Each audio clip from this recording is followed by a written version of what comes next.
Good morning, Marisa. How are you? Good morning, Rick. Thanks for having me. Oh, thank you for being with us this week. Really appreciate it. Tell us a little bit about sort of your career path and how you became VP of Regulatory Affairs at Oracle and a little bit what that entails. Sure. Well, if we think way back, I actually have 2 degrees, one in policy and one in business. And if you really look back to how I've charted my career, it's been at that intersection of policy and businesses. My very first job was here in Washington, actually at a think tank, and it was my first exposure to what is it like to bring together stakeholders from across a lot of different interests to move the ball forward for businesses, for policy. And if you fast forward, I actually spent all of my career after that in the business sector. And in the last 12 years, I came into the utility industry, primarily because of that intersection. And there's so much change going on. It's such an interesting place for technology and for policy.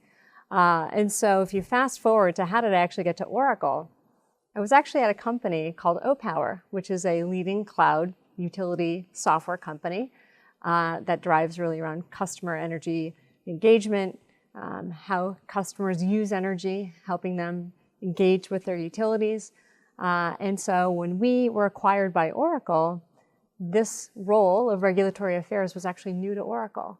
And it exists because of the heavy regulation that exists within this industry and our ability to interface with regulators, help our utility clients work through the regulatory arena as it relates to innovation and investments in cloud and helping them chart really through this transformative time. Great. Sounds like a lot to that role. Are you traveling around a lot in I your do. job? I actually have a role that's global. So, we're not just looking at what's happening here in the 50 United States, but we are traveling around the world. We are a global company. Okay. We work with utilities all over. And so regulation is something that is so unique to this industry. We are addressing policy issues and transformation across the globe. Oracle is obviously one of the largest software companies in the world. How do you guys remain cutting edge? I think it's because of that size that actually enables us to be so cutting edge. I think about a few things. One, we have access to so many utility customers that we work with around the globe. And that access enables us to capture the learning and what is happening within these businesses so that we can integrate that back into what we are doing in our R&D development. That's the second piece. We invest on an annual basis over $90 million in R&D just in the utility space, right? Oracle is a very large global company, but just within the utility global business unit, we are investing that amount of money, which is far beyond anybody in the industry. And that enables us to be cutting edge and to focus on really where the industry is going. And the last is because we have such a great collection of customers that we work with around the globe, so many of them are driving on innovation, and so sometimes they push us, and a lot of times we are pushing them. And it's that collaboration between our business and them that I think helps us really push the envelope and move forward with innovation. So we're at the Cloud for Utility Summit this week. We are. So sort of what's your assessment of this cloud market and how it's growing in the utility sector, and what do you think some of the challenges might be? Yeah, it is really growing. It's very exciting. In fact, we had done some research as Oracle a couple of years ago, both asking regulators but also utility executives on cloud adoption and preparedness for this. And in just those 2 years, we've seen even a tremendous change in the willingness and the openness of utilities to go and to invest in cloud. I'll say, when RFPs are coming out these days, we're often seeing, if it's not please provide us with an on-premise and a cloud, and so that they can determine both. Right. A lot of times we're seeing just provide us with the cloud. And so we really know that utilities want to go there. The research we did indicated that 2 years ago, but now we're absolutely seeing it as becoming part of their core strategy for how they're developing their IT roadmap. I completely agree. I'm seeing more and more utilities now talking about even a cloud-first strategy. Exactly. I talked with a utility a couple months ago, and they're saying, well, when we say cloud first, doesn't mean we're automatically going to do it, but we're going to try to go cloud first and prove why we cannot. So exactly. It certainly seems like a shift. Yeah, and I would say not all utilities want to leap into the most complex system right out of the gate. You know, some of them are taking more baby steps. Some of them are going and doing a full cloud strategy right away. The nice thing about cloud is that it's flexible and it's scalable. And I think it gives utilities that comfort to try it maybe sometimes only with systems of innovation. And then when they feel comfortable, they go to systems of record. And again, depending on the utility, sometimes they just go right away into systems of record and go and take those directly into the cloud. Right. I think, at least on my personal self, I talk a lot about SaaS. And certainly there's more to cloud than just software as a service. Yeah. And, I mean, Oracle's really offering a full suite of cloud different services. That's what I understand. That's right. I mean, there's everything from the infrastructure play and the hosting, right, all the way to the software solution. You know, within the utilities business, we're focused on software solutions that really span the value chain across utilities, everything from the network, assets, the billing, the metering, customer experience. But a lot of those utilities are thinking about whether or not they want to do full cloud software, or do they want some sort of hybrid, maybe a private cloud versus a public cloud. So there's a lot of options. That's the beauty of going with a company like Oracle, is that there are lots of options. Great. Let's talk a little bit about some of the regulatory challenges. I guess if I'm an investor-owned versus some sort of government-owned utility, the challenge a little bit differently, but... Absolutely. I mean, there's a lot of change going on driven by policy and regulation, and a lot of that is actually really driven by technology. And it's that, you know, there's a little bit of friction in the pace, right? Technology is often moving faster than the policy. And then regulators really, they do want to keep up. You know, there's a lot going on around decentralization and decarbonization, and this is around the world. I think a big issue as it relates to cloud is how do utilities actually pay for this? You know, if you think about historically, investments in IT have been on-premise investments, and capital dollars have been used to pay for those.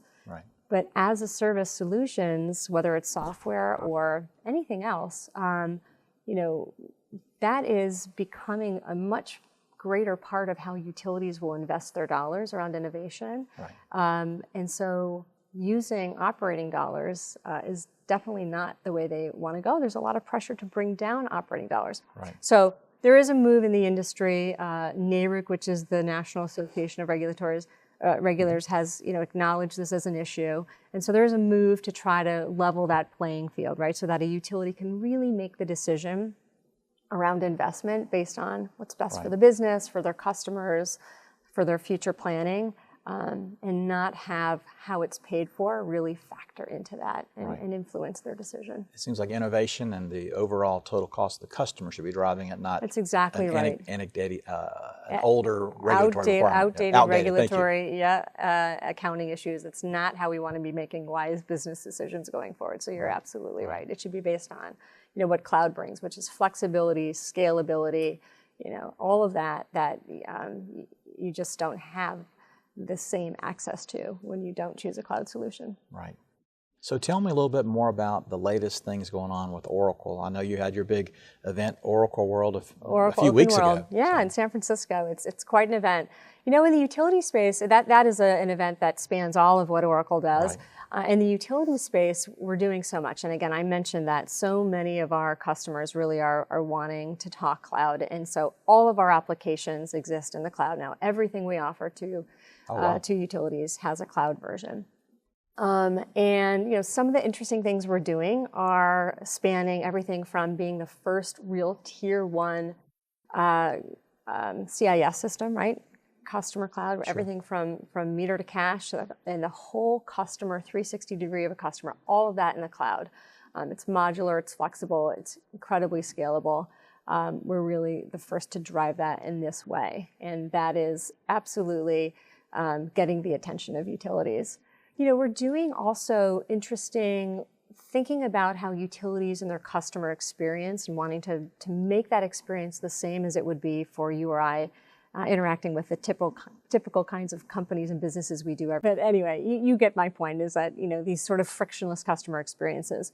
And so we do digital self-service. This is a whole concept of how do you just put every simple transaction you can think of that a utility customer wants to do and just simplify it and put it online and make it digital.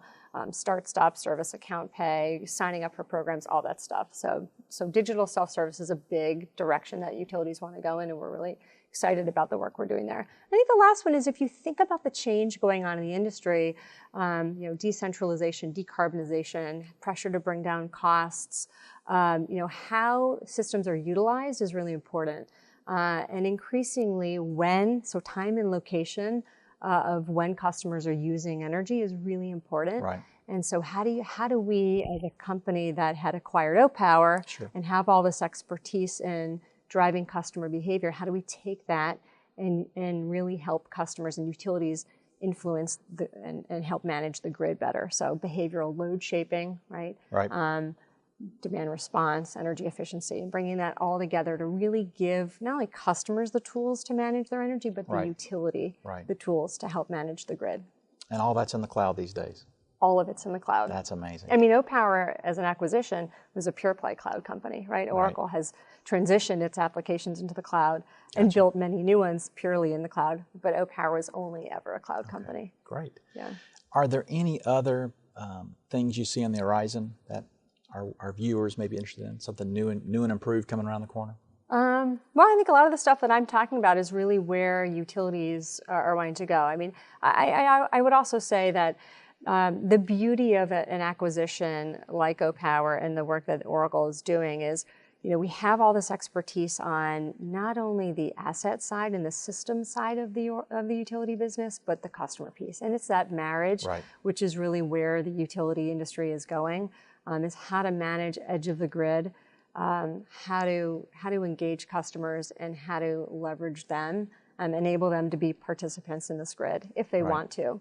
And that confluence of solutions is really something that we are uniquely situated to do. And it's an exciting path forward for us and for a lot of the utilities we're talking with. Let me ask another question about nehru. Yeah. I know they had 2 years ago, I believe it was, at their meeting out west, where they passed a resolution suggesting that PUCs enable cloud computing for rate of return capitalization. Is that evolving more at the nehru level as well? Are any new resolutions that It's a good question. Not new resolutions. I mean, I think that one really did put this issue on the radar for utility commissioners, which is really an intent of something like that. And as a result, we've seen a number of states move forward and really try to address this issue. Pennsylvania has issued an order that gives a favorable, guidance and ruling to utilities in that state. New York has done so through their REV process.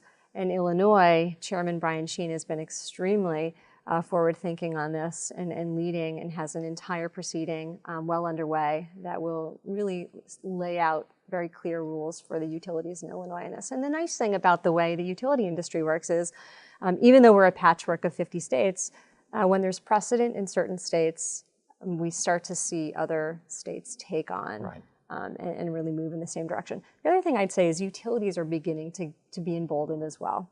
And a number of utilities I speak to say, we're really just putting it in our rate case and bringing it forward so our regulators have something to make a determination on. They can do some analysis. It's exactly the way, and regulators say the same thing to us. We just want to see what this looks like. We want utilities to bring it forward to us. Makes perfect sense. Well, thank you so much for your time today and look forward to seeing you the rest of the week. Thank you. It's a pleasure. Thank you. Thank you. Bye-bye.